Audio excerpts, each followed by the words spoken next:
A look at Trump's Canada conundrum. Folks, gather round. Tonight we delve into the mind of a man who stares at maps like a kid eyeing a birthday cake, Donald J. Trump. We know about his love for walls, but what about his apparent fondness for annexing entire countries? Greenland, Panama Canal. Sounds like a game of Risk after one too many Diet Cokes. But Canada, our friendly neighbor to the north, land of moose, maple syrup and universal healthcare. The horror. Could Trump actually invade Canada? Buckle up, butter your toque, and let's find out. Trump's history with international relations is, shall we say, colorful. He's called for building a wall on the Mexican border and making them pay for it, slapped tariffs on Chinese goods like a blackjack dealer on a hot streak, and even tried to buy Greenland. His pronouncements on Canada follow a similar pattern. From calling Prime Minister Trudeau two-faced to joking about making Canada the 51st state, Trump seems to view international diplomacy as a hostile takeover attempt. Is it bluster, a negotiating tactic, or something more concerning?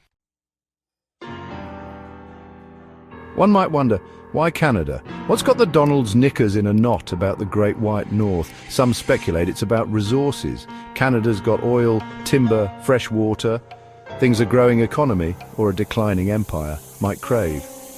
Others point to Trump's obsession with winning and his tendency to see everything as a zero-sum game. Or maybe, just maybe, he really likes poutine. We may never know the full story.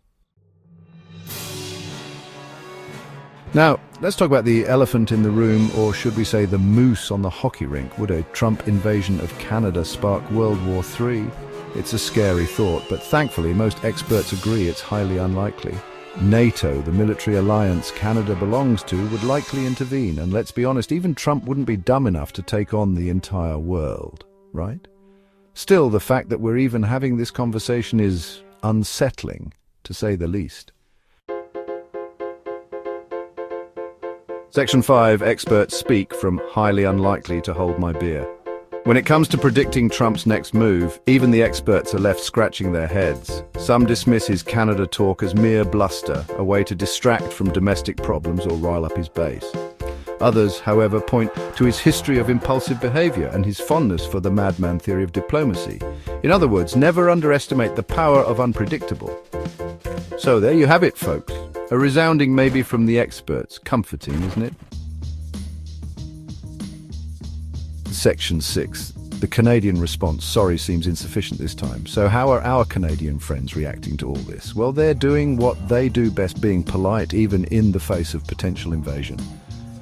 Prime Minister Trudeau has mostly chosen to ignore Trump's provocations, focusing instead on strengthening ties with other allies. But even Canadian patience has its limits. One thing's for sure, if Trump does decide to send tanks across the 49th parallel, he'd better be prepared for a fight, and not just on the hockey rink. Section 7. The economic fallout when trade wars get personal. Let's not forget, Canada isn't just our neighbour, it's also one of our biggest trading partners. An invasion, or even the threat of one, would have devastating consequences for both economies. Tariffs, sanctions, supply chain disruptions, the economic fallout would make the 2008 financial crisis look like a walk in the park. And let's not even get started on the impact on the price of maple syrup. Section 8. The social impact. From O Canada to O Canada. Beyond the political and economic ramifications, a Trump invasion of Canada would have a profound impact on the social fabric of both nations. Imagine a world where Canadians are no longer welcome at Thanksgiving dinner, where Canadian tuxedo becomes a fashion statement only ironic hipsters dare wear, where Celine Dion is forced to renounce her Canadian citizenship or face deportation. The very soul of North America would be ripped apart. Section 9. In conclusion, a comedy of errors but with real stakes.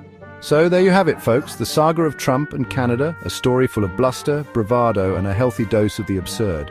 While a full-blown invasion remains unlikely, we hope the fact that we're even discussing it speaks volumes about the state of international relations in the Trump era. One thing's for sure, the relationship between the US and Canada will never be the same. And that, my friends, is no laughing matter.